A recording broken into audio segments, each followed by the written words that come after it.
Good evening, and welcome to the Commonwealth Club of California. You can find us online at commonwealthclub.org, on Facebook and Twitter, and on our YouTube channel. I'm Robert Rosenthal, board member of the Center for Investigative Reporting and your moderator for the program.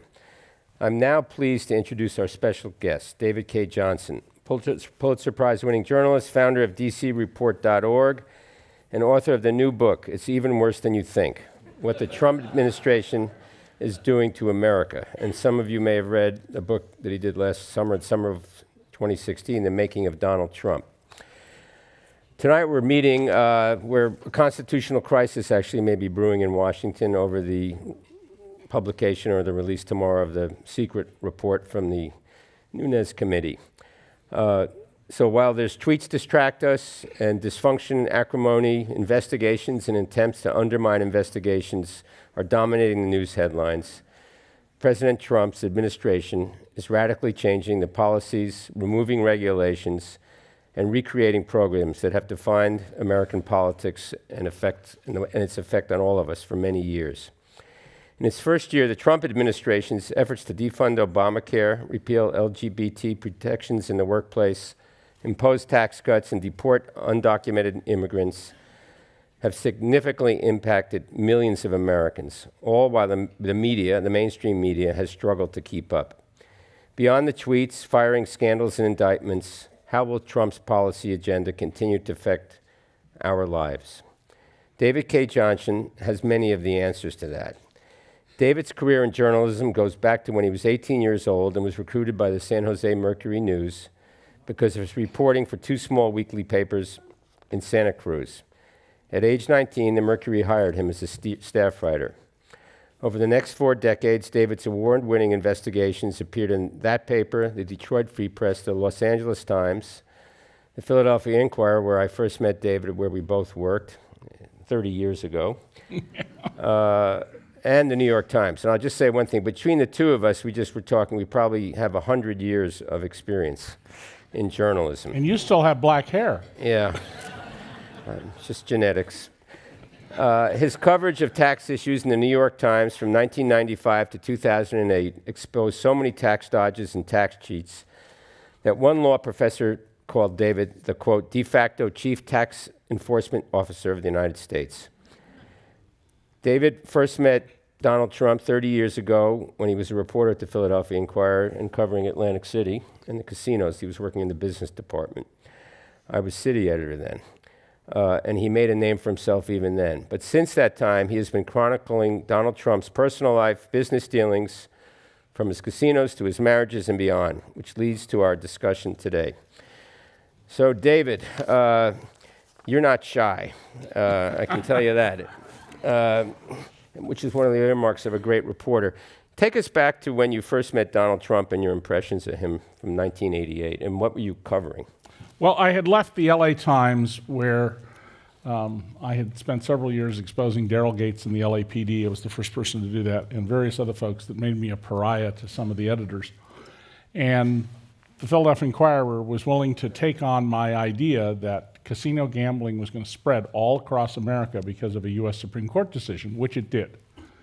So I arrive in Atlantic City, and right after Memorial Day, and a couple days later, I meet Donald Trump. And we just have a very brief meeting, and I get to observe him for about a half an hour. And as I'm standing there, I go, that's P.T. Barnum. Come see the Fiji Mermaid. And Donald was the big story in Atlantic City. He had 2 casinos, and he was the only colorful character among the owners. There were lots of wonderful rogue characters I wrote about in my first book, Temples of Chance. About the casino industry, but Donald was the dominant figure. And so I went to prepare for my first interview with him, and an owner of one of the other casinos says, Donald doesn't know a thing about this business.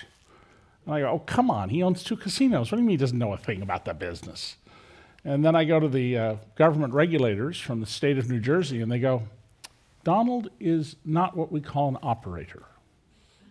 Then I talk to his own guys, who it turns out they're real happy to talk. They don't like Donald. And they say, yeah, Donald not only doesn't know how to run the business, doesn't know anything about it, but he's messing up the business because he's always just, give me money, give me money, give me money. So I go to meet Donald for the first long interview, and I gave him 4 questions, all of which had false statements in them. And in each case, Donald accepted my falsehood and built it into the answer. And I was suddenly thinking, because I'd been in LA just weeks before, is your boyfriend leaving you? Does your husband really love you? We're California psychics. It was just like that. He's a con artist who's feeding you what he thinks you want to hear. And that from then on, okay, that's what you got to do. You got to treat him as a con artist. So tonight, usually in these formats, is David gives a talk, but I'm going to read from the book on and off, because there's things in this book which I recommend everyone to read. It's not always fun to read, I have to admit it. It was quite disquieting in a lot of ways. And David's written, I don't know how many stories and books about Donald Trump, but he's also, have you ever been sued by him or threatened? Oh, he's been threatened to sue me for about 29 of the 30 years I've known him. And I'll just read this paragraph. And Trump has also lived a life of thumbing his nose at conventions and law enforcement, learning lessons as a boy from his father, Fred, whose business partner was an associate of the Gambino and Genovese crime families. He has long been in deep with mobsters, domestic and foreign, along with corrupt union bosses and assorted swindlers. Trump even spent years deeply entangled with a major international drug trafficker, who, like many of the others, enjoyed their mutually lucrative arrangements. Now, I know you've written in great detail, but if you hear that, I mean, there's a lot of allegations in there, but back that up. Every fact in there comes from public documents. It's not opinion. Public documents. And in this book and the prior book, there's a total of about 65 or 70 pages of source notes. And, for example, the cocaine trafficker, Joseph Wexelbaum, he was a twice convicted felon. He was a mob associate. When Donald got his first casino in the summer of 1984, he needed helicopters to bring high rollers in. And there were a number of casino companies providing helicopters to the casinos, companies with long experience in aviation. Donald goes to this firm run by Wexelbaum and his brother, which has almost no finances, and what it does came from subsidies from the state of New Jersey. He enters into a strange contract with them and rents them an apartment in New York City under strange circumstances. They go bankrupt. They go bankrupt again. They're on the 3rd version of the company. Donald's still using them. And then one day, Joe Wexelbaum is arrested by the DEA, and he confesses in October of 1985, so a little over a year after the first casino opened, to bringing cocaine and marijuana from Colombia to Florida to Cincinnati. And it's a little unusual to see this in his confession. He confessed to personally handling the drugs. He would take keys of cocaine and he would load them into cars and mules would drive them north. Donald Trump is told about this. As a casino owner, he should have cut his ties right then. You're not allowed to consort with people like this. Donald keeps doing business with him. He writes a letter. Joe Wexelbaum is a credit to the community. He's a stand-up guy who shouldn't serve any time in prison. And then the case to sentence him gets transferred from federal court in Cincinnati, Ohio, not to Florida, where Wexelbaum had a home, not to New York City, where he had a home, but to the New Jersey federal courtroom of a relatively newly appointed federal judge, Marianne Trump Berry. Now, imagine for a moment, Bob, you're the chief judge in New Jersey, and a judge comes down the hall and says, listen, I have to recuse myself from this case because my husband works for Donald. He flies in this man's helicopters all the time. And by the way, he has even been the pilot for me when I'm flying in Donald's personal helicopter, the Ivana. I mean, the terror that would strike into your heart about what if reporters find out we've got a federal judge flying around in a confessed drug trafficker's helicopter. Have any of you heard this story? I told it as often as I could during the campaign. PBS edited all of it out. New York Times called up editors, couldn't get it in the paper. I got it in foreign newspapers. I had foreign TV crews come to my house in Rochester, New York, but couldn't get it out, even though it's public record. Donald wrote the letter Donald wrote when he was asked by the casino authorities about it. He denied writing the letter. Then they came back with the letter, and he goes, oh, well, that's my signature, but I don't remember writing the letter. This is the man with the world's greatest memory. And the official record of their report on it doesn't say anything more. He just acknowledged he signed the letter.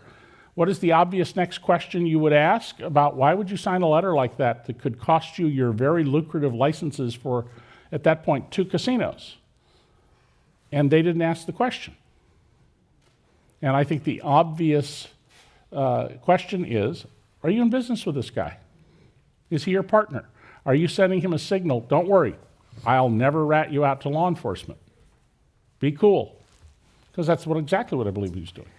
So one of the things with David, and you're hearing this tremendous encyclopedic knowledge around this, and the reason I asked if he's never been sued, because most of it's fact-based and on the record. Oh, Donald would own my 2 houses if I didn't have that down solid. And I mean, talk about, one of the things you also, just in glancing here, and I think in your other books you've talked about it more, and I will say on this trail, but about cement in New York. Concrete. Trump Tower, 58 stories, not the 68 Donald claims. He sort of has an issue about how long things are. Was one of the first high-rise buildings built with concrete. Most of the New York high-rises are steel girder construction. That's become common now, but it was not then. And the key to building a 58-story concrete building is the reliability of the delivery of the cement. It's got to leave the factory, it's got to be ready, it's got to have only been mixed for a certain number of minutes, and it's got to be poured, which means that the Teamsters Union, which controls the gate at the construction site, has enormous economic power over you. They can really mess up your building. So Donald had very good relationships because he bought his cement from a company called A&S Concrete. A&S Concrete was owned by Fat Tony Salerno and Paul Castellano, the heads of the 2 biggest and most vicious mob families in New York. So, and if you got the Genoveses and the Gambinos with you, you're okay. Later, there was one of the big racketeering cases Rudy Giuliani brought. And it's the one that resulted in Salerno and a bunch of others going to prison for life, where Salerno died. The prosecutor, when the convictions came in, said that they had successfully stopped the most vicious criminal organization in the history of the United States. And one of the charges was the concrete provided to another Donald Trump building, Trump Plaza on East 61st Street. So, there's a series of questions here about taxes, and you were leaked, I think, last March, something that came in the mail. Rick, my postman, didn't even know it until I told him. And one of the things, David won the Pulitzer Prize in 2001 when he worked for the New York Times for his look at the U.S. tax code. He's an expert, as I alluded to in the introduction. So why has it been impossible, or up to this point, getting his taxes? Well, Donald has guarded his taxes with extraordinary care and secrecy. The only things that have come out were New Jersey Casino Control Report from the 70s. It covered 5 years. 3 years that he paid what would be basically normal taxes for a rising young person whose income is growing. And then 2 years where his income went negative. The last year, $4.3 million of negative income, and he paid no income taxes. There were 3 summary pages of his 1995 New Jersey, Connecticut, and New York state income taxes that came out. And then I got in the mail, my mailman Rick, the 2005 tax return, just the Form 1040, the first 2 pages, but there's a great deal of revelatory material in there if you understood taxes. And the reason Donald works to hide these, it comes out of 2 tax trials. He was tried twice for tax fraud, civilly, not criminally, and he lost both cases.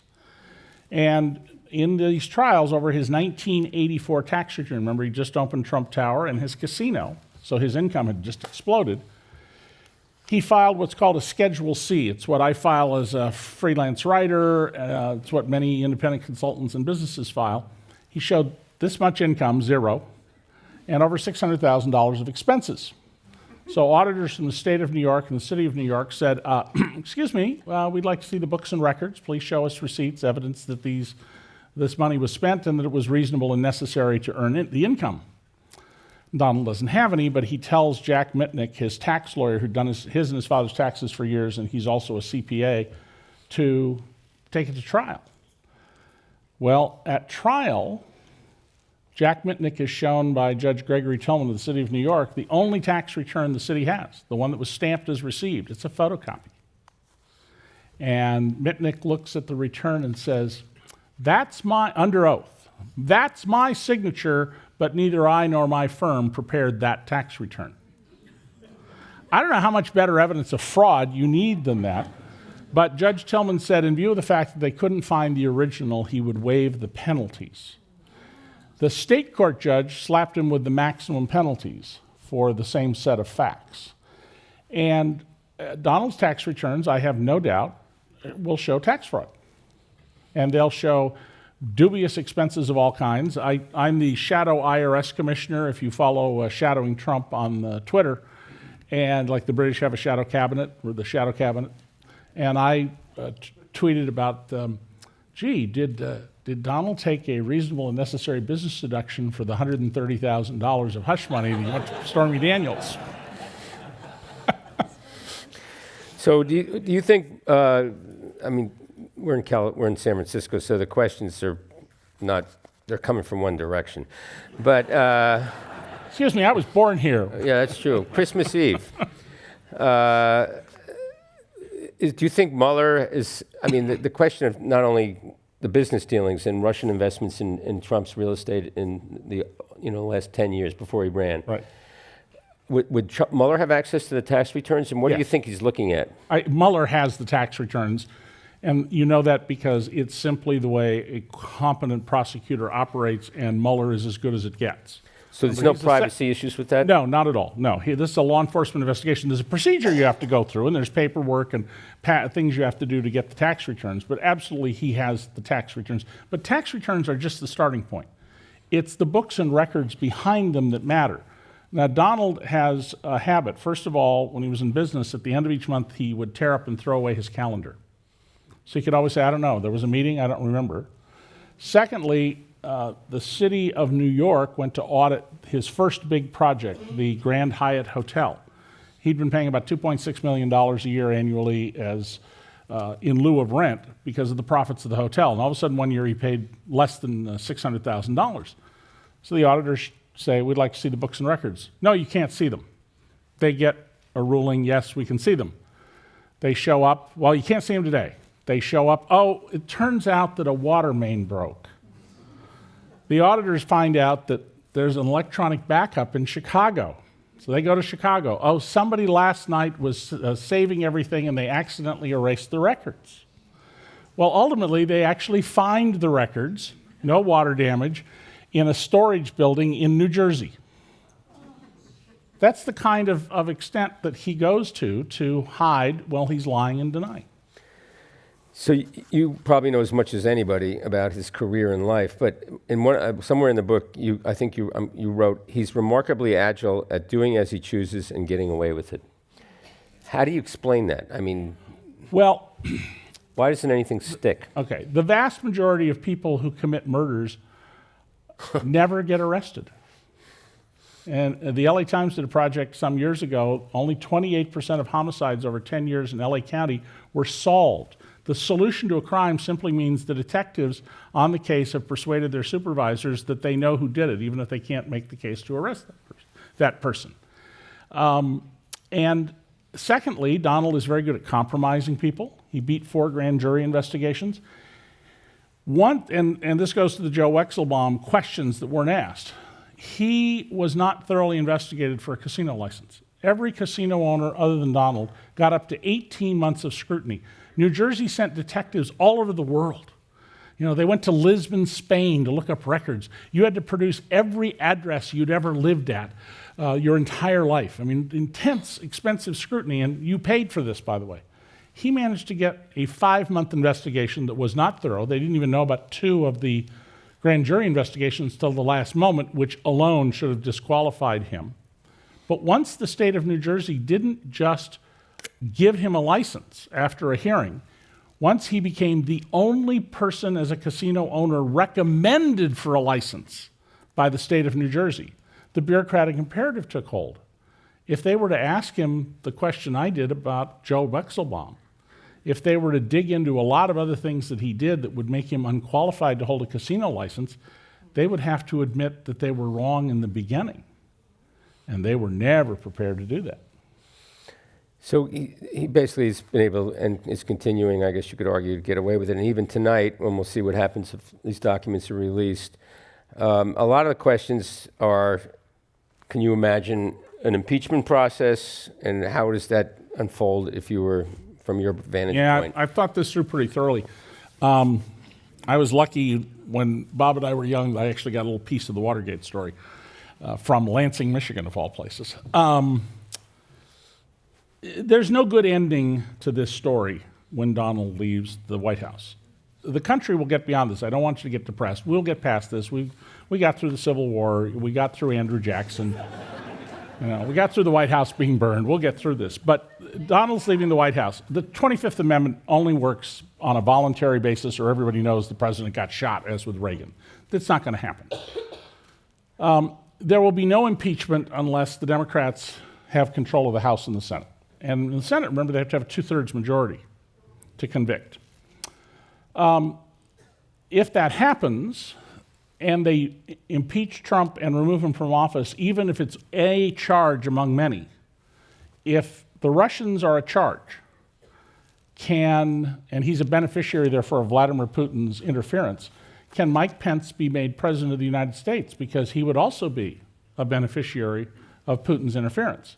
If he is removed, you're immediately going to face the problem that our former Baltimore resident and local native Nancy Pelosi becomes president of the United States, and you can imagine that there will be people in the streets screaming coup d'etat. And if this has happened, I believe the only way to deal with it is that Nancy or whoever else is the speaker has to say, I'm a caretaker president, I have nothing to do with the election, this is going to be low-key, much more Jerry Ford than Jerry Ford was. If Donald is voted out, either in a Republican primary in 2020, because clearly some Republicans are running against him, or by the general election, Donald will scream bloody murder that it was rigged. And how do we know that? Because he says that he won the popular vote and that it was rigged, and that's why Hillary had the votes. If he's removed from office, whether by the voters or impeachment, Donald, I believe, will spend the rest of his life traveling the country fomenting violence and revolution. Because, and why am I confident of that? When he was trying to get people to vote for him, to win people over, hey, beat that guy up. I'll pay your legal bills. Beat that one up. I'll pay your legal, which he'd never do. But if he's willing to do that when he's looking for votes, after he's been humiliated, there would be no holding him back at all on this stuff. So if they're going to do this, I believe if you're going to impeach him, then you have to do it with the plan that you're going to indict him, try him, get him convicted and imprisoned. Now, there's no reason we can't indict a sitting president. There is a Justice Department regulation that says we can't do it. So that's why I think it would be impeachment and then criminal. And there's lots and lots of crimes Donald has committed, lots of them. And by the way, tax fraud is one in which the statute of limitations, as with murder, doesn't run out. That's cheery.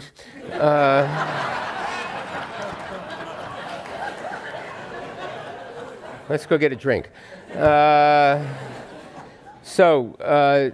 play out the scenario, the moment we're in. And we actually may be in, not a historic or, a Saturday night massacre. What the FBI director, a Trump appointee, made clear yesterday, that the document they're apparently going to release tomorrow is inaccurate, flawed, and really totally inappropriate. What if he resigns? What do you see unfolding? I mean, first of all, you need to understand why this document is so important. And here we are, journalists arguing maybe a document shouldn't be put in the record, which is sort of contrary to where we'd be. But one of the problems with it is if this document is put out in the record, it may well signal to friendly governments, stop giving us information. And who were the first people to alert our government that there appeared to be very inappropriate communications going on between people around Trump and the Russians? Well, it was the Dutch, the British, the Australians, and probably others. Those are the ones we know about. Why would the Israelis trust us to give us information after Donald Trump went and gave the information to the Russian foreign minister and the Russian ambassador to Washington, D.C.? Christopher Wray, Trump's appointee, spent 4 years as a federal prosecutor and 13 years defending white-collar criminals. He made the year, or maybe it's 14 or 15 months before he took office, a very nice living representing the big banks for white-collar crimes, $17 million. He is faced with a real serious problem. FBI agents are, no doubt, I haven't talked to any of them. I've known lots of FBI agents, but I haven't talked to them. Well, today the FBI union, but the FBI Association, the Association Right, of Former Officers, has complained about this and this denigration of the FBI. And the FBI is not perfect. I mean, we all know. COINTELPRO, do I need to say more? But overall, it is an absolute jewel of the United States government. And Christopher Wray is faced with the problem of, if I resign, I no longer have any influence whatsoever, and God knows who's going to be in there next. McCabe is now gone. The organization has leadership. There are very sensitive counterintelligence and other investigations that need leadership at the top to move forward. And yet, if he doesn't resign, he's being implicit in saying it's okay to do these things. And by the way, the vote by the House Intelligence Committee to release this report, there was a second vote to deny allowing the Democrats to issue a critique of that document. Has that ever... Nothing like this has ever happened. Which that'll get leaked at some point. Hopefully, but probably not. I mean, first of all, as you know, in criminal investigations, all the leaks you see, they never come from law enforcement unless they've made a mistake. They come from the defense. Yes. Yeah. And often it's defense lawyers we may never see in the paper, some clerk somewhere, some low-level person, his lawyer may say, well, I've got this stuff and I want to sort of up my place with some journalists and leak something. So you're out there sort of... They pay us the little bucks to find those things. At the tip of the spear is someone who, I guess, has a certain point of view about Donald Trump. How much information do you sort of is coming to you now that is credible, or do you get tips and leads frequently, every day, every 10 minutes? I get people who email me every day with all sorts of interesting theories that indicate they don't understand the law, or a lot of paranoid delusion ones. And I always publish my home address and telephone number. Even when I had little children at home and I was writing about heavyweight criminals, never caused a problem, but it did get me stories from time to time, like the Trump tax return, which I suspect Donald sent or had sent to me. Why do you believe that? Because Donald has a long history of leaking material about himself.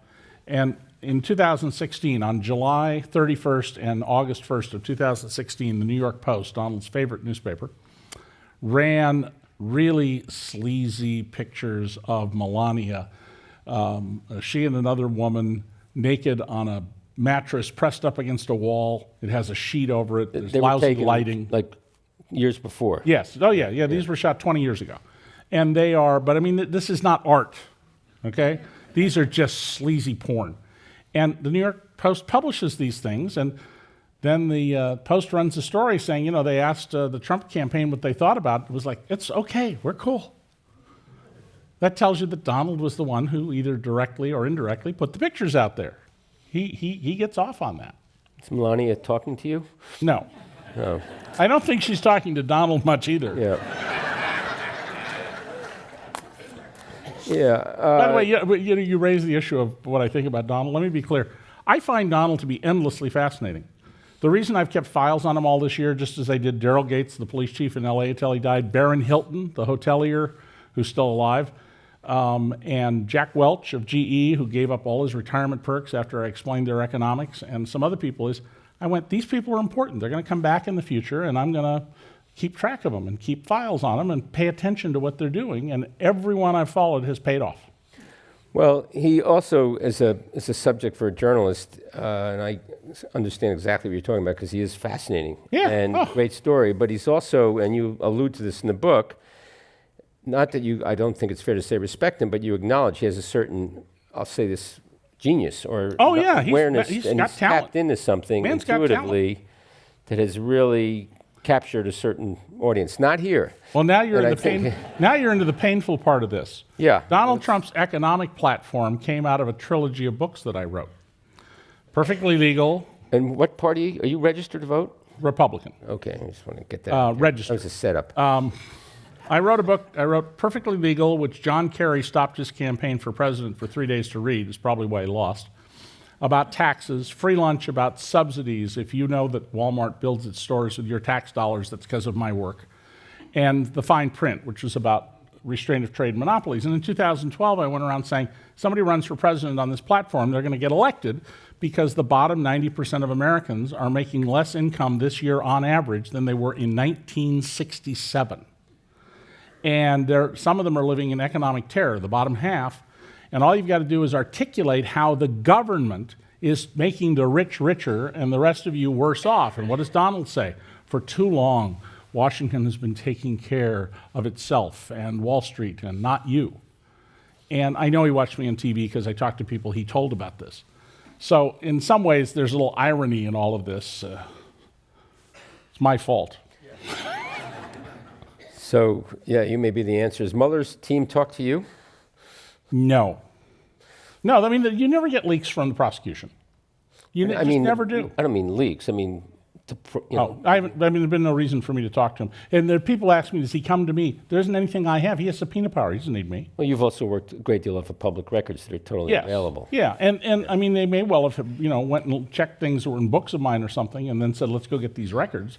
That's what Glenn Simpson, who did the GPS report and the Christopher Steele dossier, I talked to Glenn, I know him, and he said, yeah, one of the first things he did was read my books and took leads out of them. Just getting back to your cheery scenario, but basically I think what you're also saying is that his past is never going to catch up to him. Well, I think it may now. I mean, I think that's why he wants Mueller out of there, because Mueller is doing a thorough job. And if Mueller took the 17 former prosecutors he got to come back to the government, they all walk away from $1 million up to, I guess, $17 million jobs to earn, $190,000 or so as a federal prosecutor. And they decided, we're going to go create a new law firm, Mueller and Partners. They'd blow away every other white-collar defense firm in the country. He has a really stellar team of people. One of the issues, and it's alluded to in a lot of the questions, but it's this sort of the distraction we're in, especially around the tweets and if you want to call it a soap opera, the ongoing drama happening up here, and it's almost, I think, tactical, and George Lakoff's written a lot about that. Yep, and I cite him in the book. But what the book really goes into deeply, and it's not fun to read, is the dismantling. Right. So can we get into a little bit now, and even today, this is current, but it ties into the theme of your book. The Consumer Financial Protection Bureau was basically going to be dismantled. And I think Mulvaney announced that today, and some of the language coming out, and I thought maybe we can talk about something contemporary that's actually happening, which this agency has oversight basically protecting all of us, especially lower income minorities, against fraud and how much they pay in their loans. And there's been many cases where companies have overcharged them, and if you're white, you're paying a lot less. But Mulvaney actually said is that his view and the agency's view is to get the regulators off the neck of the people, meaning the companies, and serve their views, right, their needs. So this pattern is something you go chapter and verse into. Maybe you can talk a little about OSHA, the Clean Water Act, sure, and what you're seeing happening. Well, what you're seeing in the Team Trump do, it's not Donald. He spends about 5 hours a day playing president. And by the way, during the campaign, he said, well, I'm not going to be the president. I'm going to appoint somebody to do the job. He literally said that during the campaign. At the Consumer Financial Protection Bureau, which was Elizabeth Warren's baby, and I've known Elizabeth for 30 years, and I consider her the finest public servant I have ever met in my life. Incredibly thoughtful and dedicated, and opened the eyes up of Washington and a lot of other people to things they didn't know about bankruptcy in America and how the law works. That agency has won back about 4 times the amount of money it costs to run it. I mean, you would think, gee, we should put more money into this. This is an outfit that's really doing good things. But of course, it's winning back that money by taking it back from banks like Warren Buffett's Wells Fargo Bank that were out ripping people off. So they want to get rid of that. And it's indicative of the pattern of what they're doing. When Trump said we've eliminated all these regulations, well, I used to teach regulatory law. I'm not a lawyer, but for 8 years I taught regulatory law at Syracuse University in the third-year honors law students. And they're not fixing regulations that have gotten out of time. They're going in and saying, oh, you're the beautiful, clean coal companies. We're going to just remove all the regulations that deal with that ugly, nasty, dirty coal that causes people to get cancer and asthma and heart disease and let you just do whatever you want with your beautiful, clean coal. We're going to not enforce the Clean Water Act. We're going to allow electric utilities, after they have burned coal and they have this toxic residue, to continue doing the early 20th century practice of you spray it with water until it flows, you put it into a slurry pond, and you build those ponds typically next to rivers where people get their drinking water. And you may remember in the news in the last few years, some of those dikes broke, and there were rivers where people had to drink bottled water for weeks or months, and all the fish were killed. At the OSHA, the Occupational Health and Safety Administration, they stopped posting press releases designed to shame companies that through bad practices killed a worker. We wrote about that at DC Report. They then put them back up. Now, I can't prove causality, but that's the timeline. And then they stopped doing it again. Then they stopped posting deaths. 4,800 people a year are killed on the job. And they would put up, the person, when it happened, et cetera. August 17th, last one that was up. So then you go and say, well, how about the statistical data? How many people were crushed, how many were electrocuted, et cetera, et cetera. You can't have that. They are withdrawing from the record these things. At the EPA, I tell the story of a woman named Betsy Sutherland, who can talk because she took retirement. She was also retirement age, who was deeply involved with Clean Water Act enforcement. Scott Pruitt's subordinates, the people I call political termites, because you don't see them, they're working in the background, and Pruitt ordered them to write very, very detailed, multi-hundred-page report giving every single weakness if they went to court or tried to enforce the law against polluters. Every detail they possibly knew. And being bureaucrats, they followed the orders they were given. They wrote these very detailed reports. Scott Pruitt, who locks the outer area towards his office and requires any employee who is summoned to empty their pockets, including their cell phone, comes to a meeting.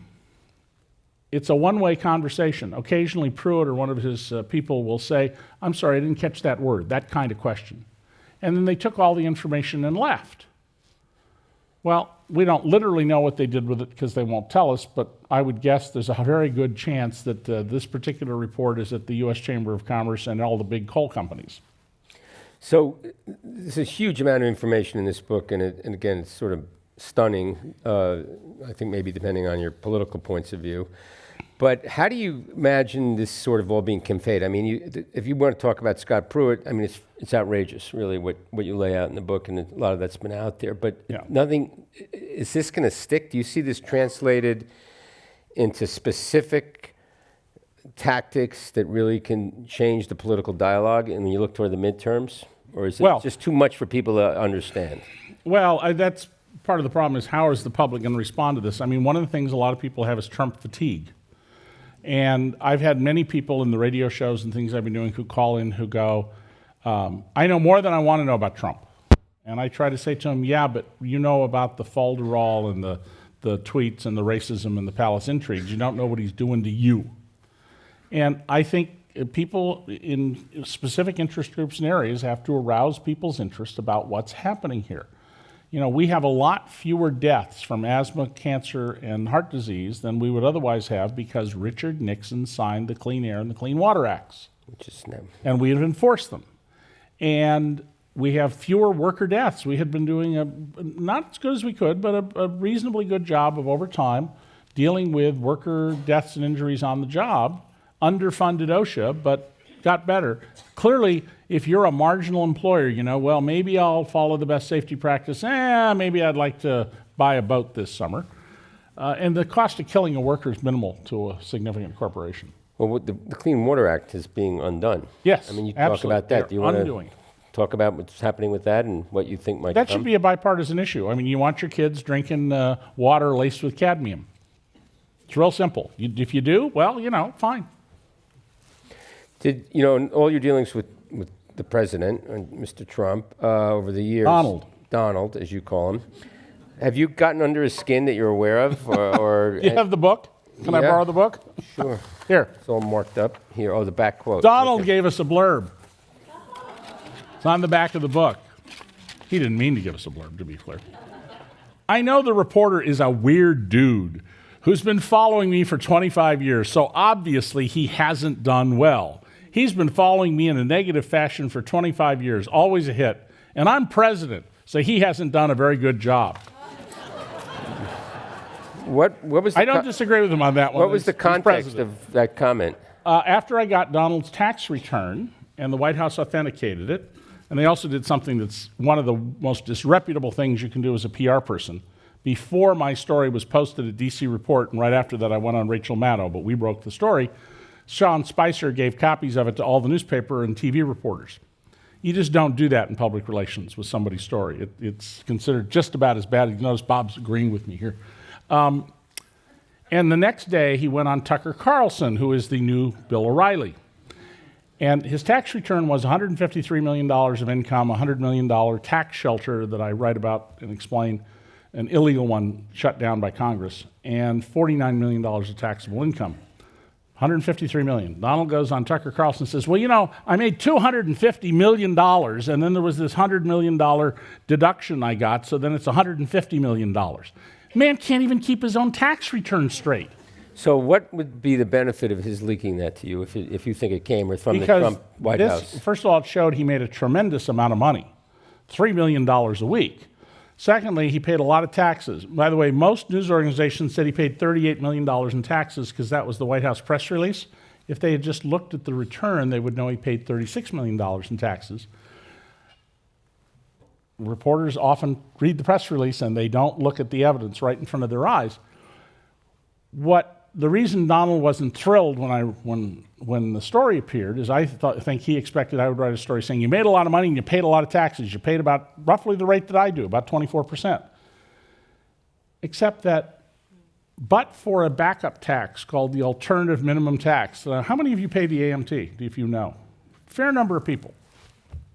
But for that backup tax, he would have paid $5 million on $153 million. That's less than 3.5%, and that turns out to be a very important number.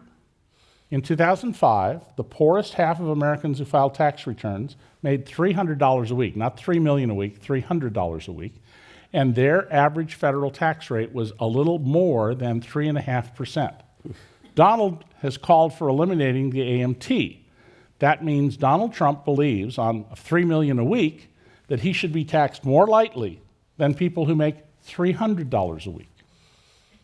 And when my story emphasized that, and I emphasized it on TV, and clearly Donald was very upset. And of course, by the way, this portion of the AMT, he got all of it back the next year or the year after because, well, people like me, the AMT that we pay, we don't get back.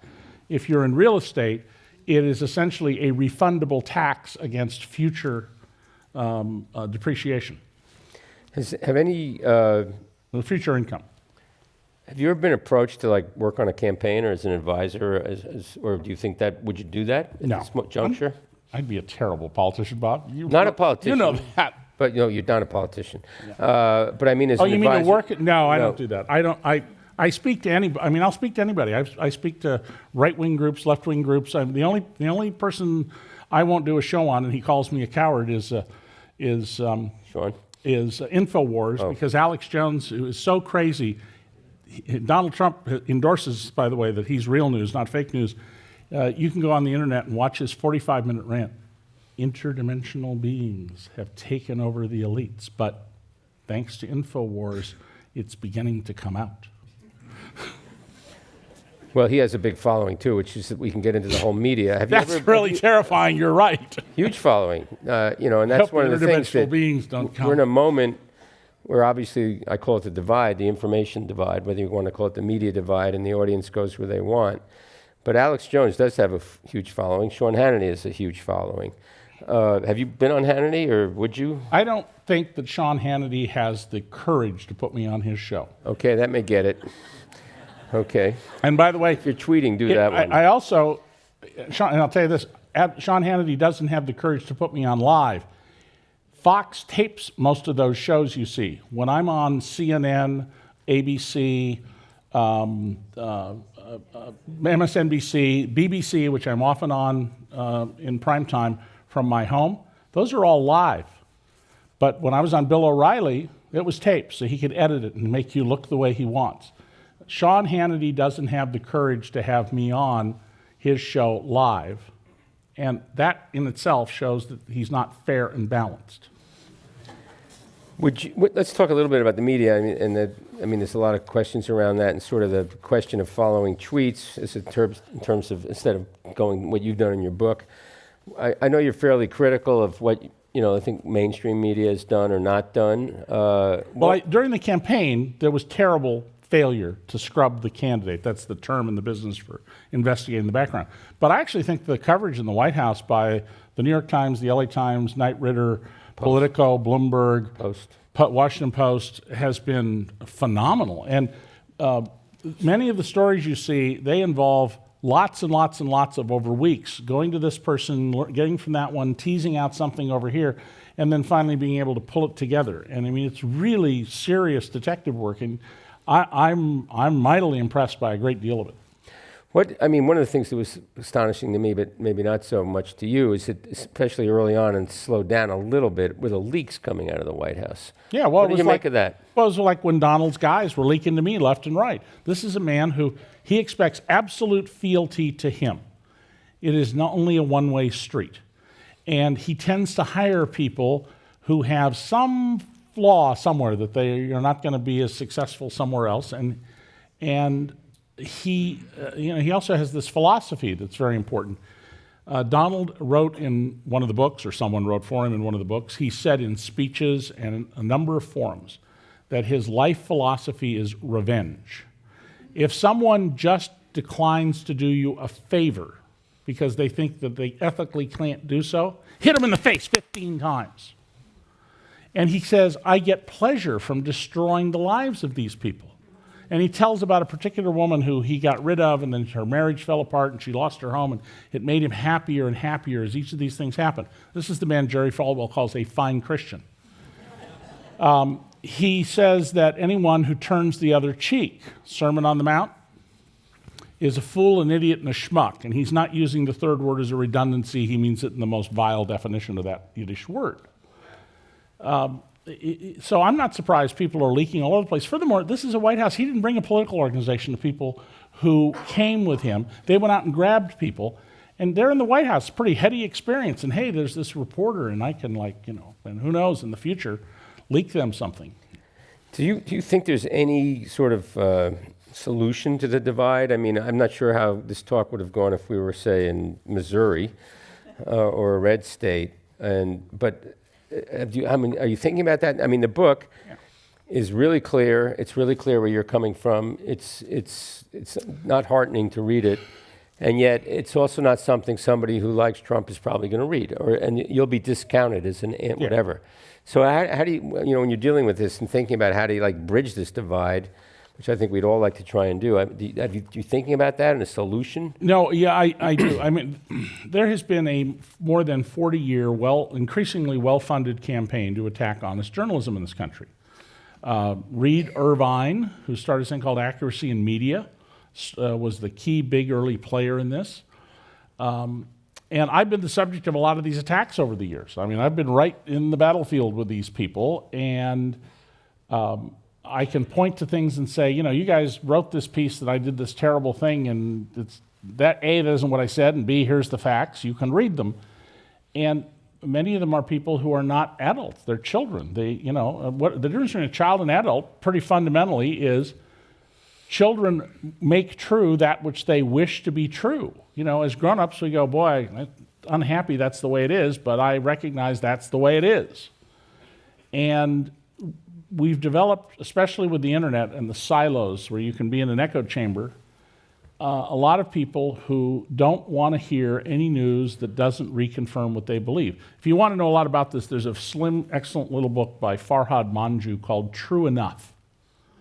And one of the things social psychologists and sociologists and others have found by testing is that if somebody believes something that isn't true, and they're shown the evidence it isn't true, if you're a journalist, your training says, well, you got to go where the facts go, like it or not.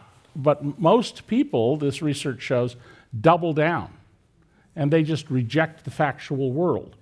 So True Enough does a good job, very short read, of explaining this stuff.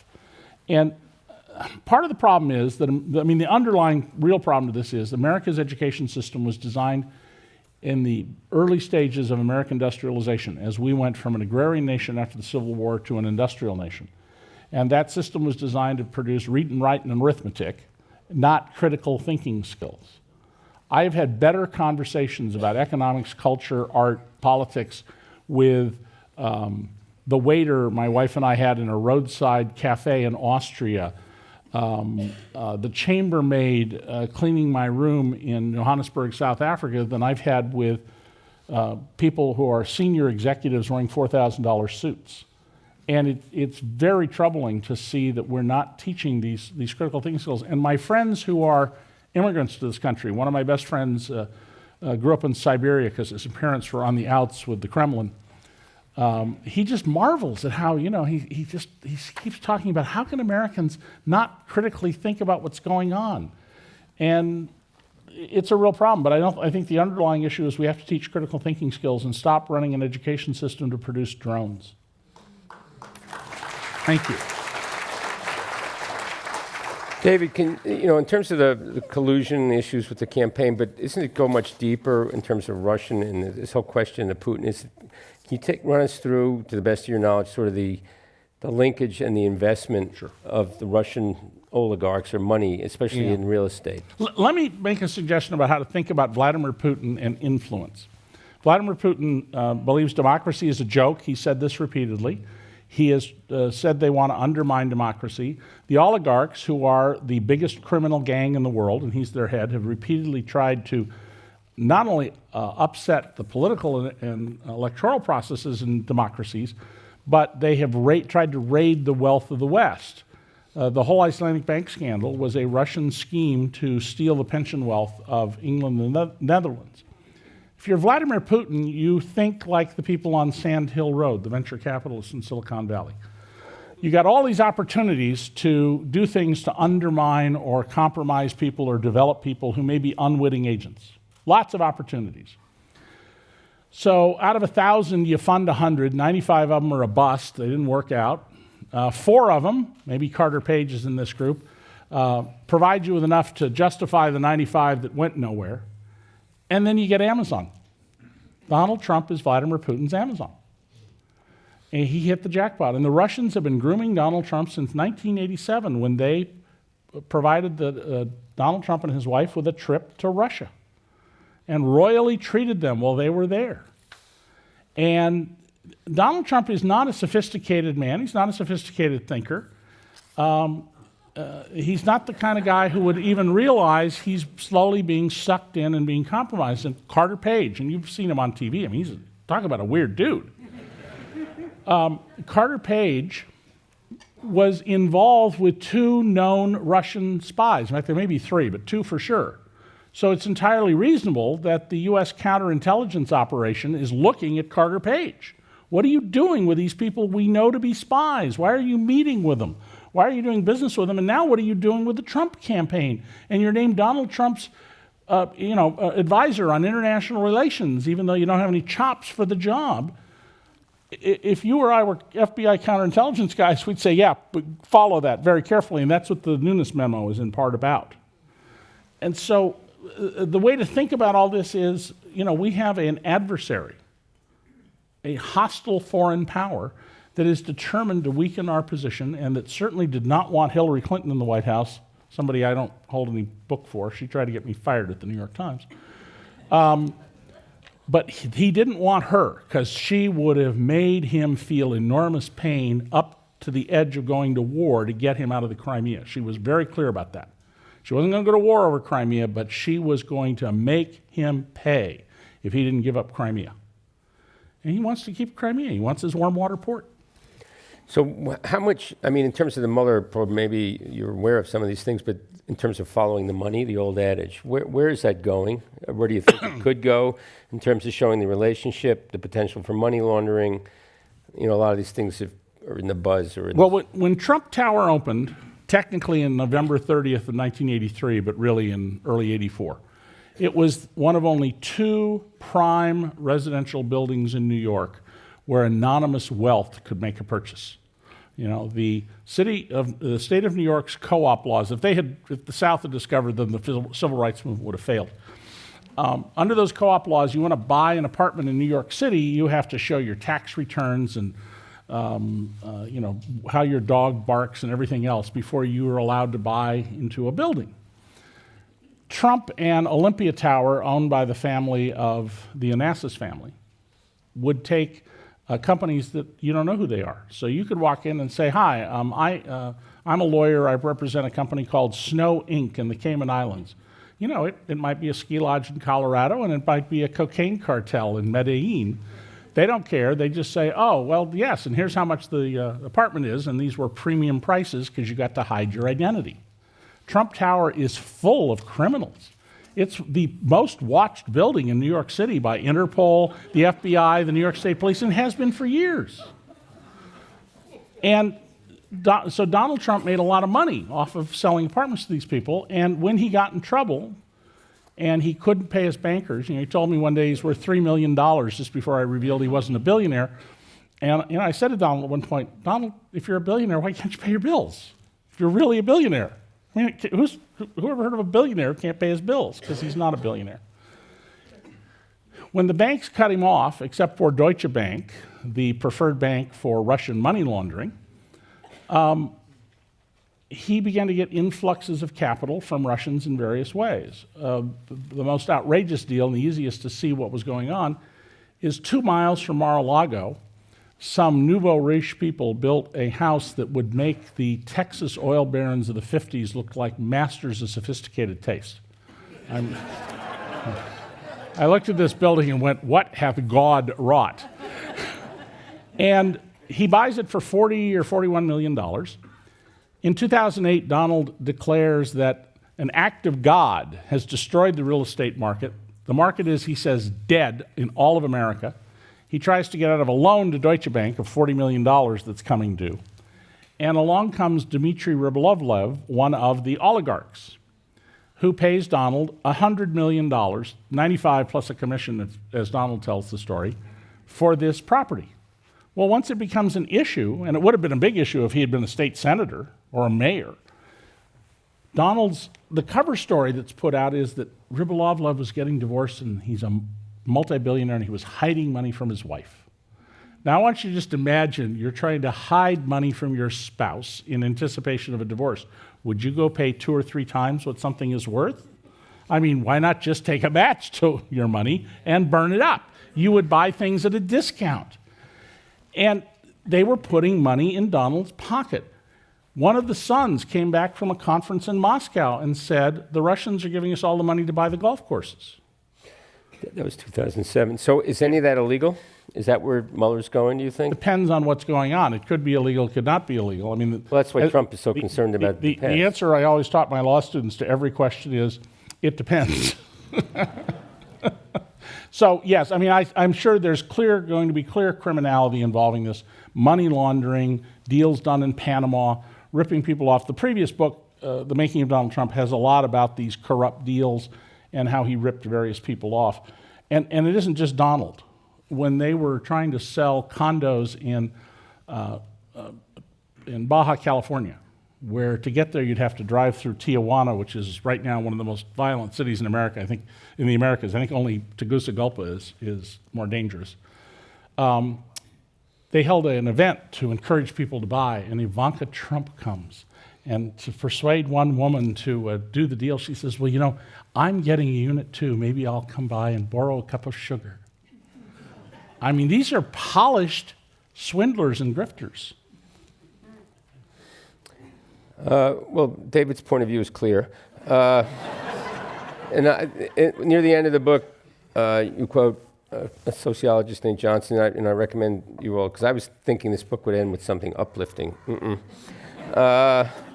So I want to this is another sentence you wrote, and then we're getting close to the end here, but here's what, you basically go through an imagery, and you can imagine sitting next to someone like Donald Trump on a plane, and your own impressions of him, and you go through that scenario. But at the end of that scenario, I won't get into all the details, but you basically say, this is after you're hearing this Trump speaking to you, you're a stranger, you would, I imagine, fear you were to use a Trumpian term, stuck next to a nut job until your trip ended.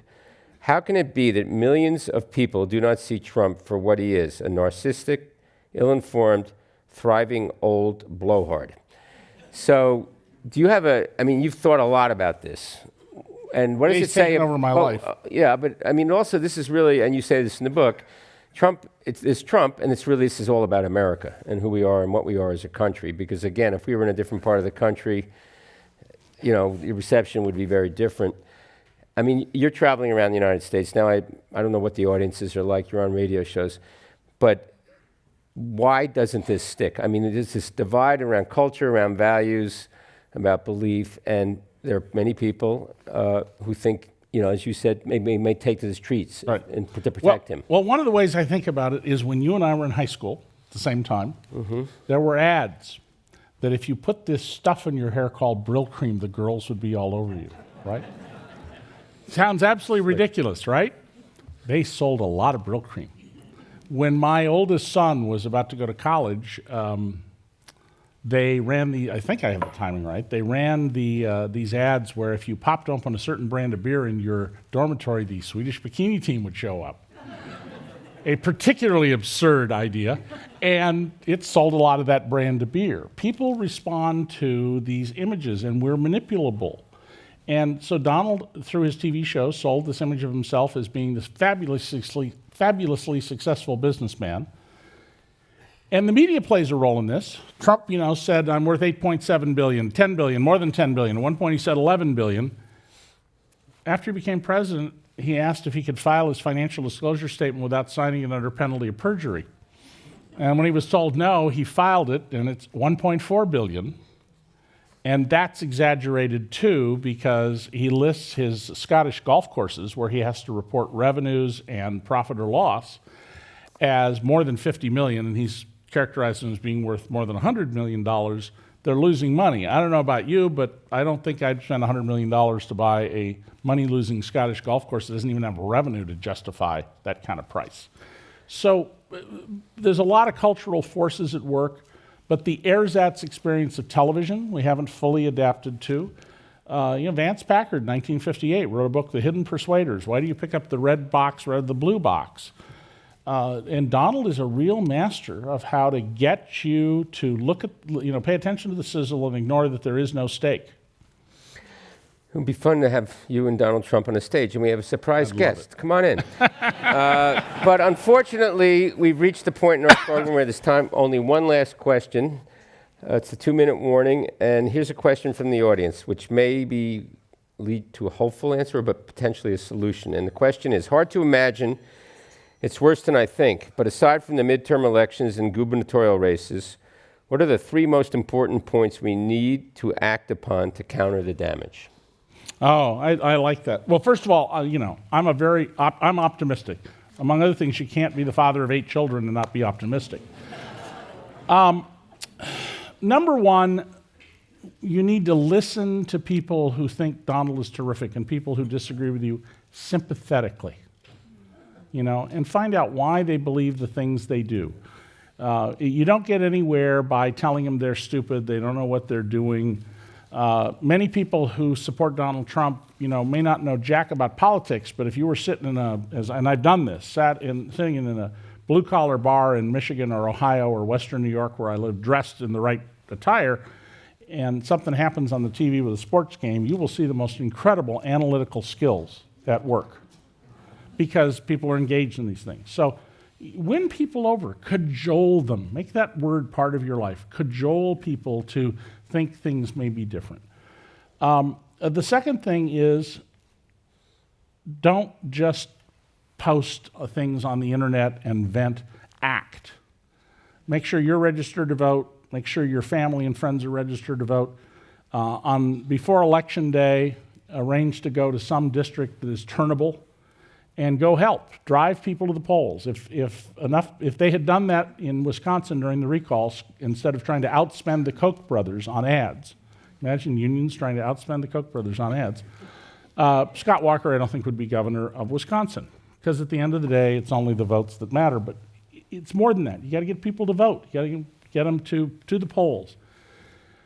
And thirdly, start a discussion about what kind of America we want to have.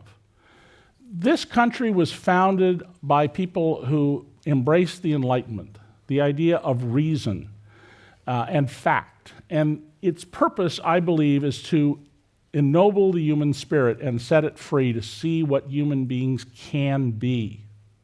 But there's always a tug by people who want to have an authoritarian telling them what to do that will extinguish that spirit.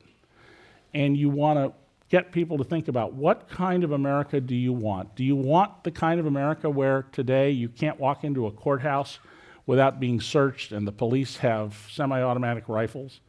Do you want to have an America where we have children, reports of children all over the country being told, go back to Mexico or go back to Egypt or wherever, and insulted because of the color of their skin or the way their hair is, and women being treated the way that we've seen after the Billy Bush tape? Talk about the positive. Talk about what we can be, what we can be, what we can be. So, thank you.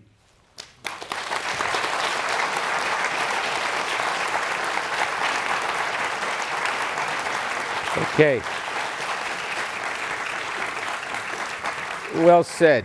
Our thanks to David K. Johnson, Pulitzer Prize-winning journalist, founder of DCReport.org, and author of the new book, It's Even Worse Than You Think, What the Trump Administration is Doing to America.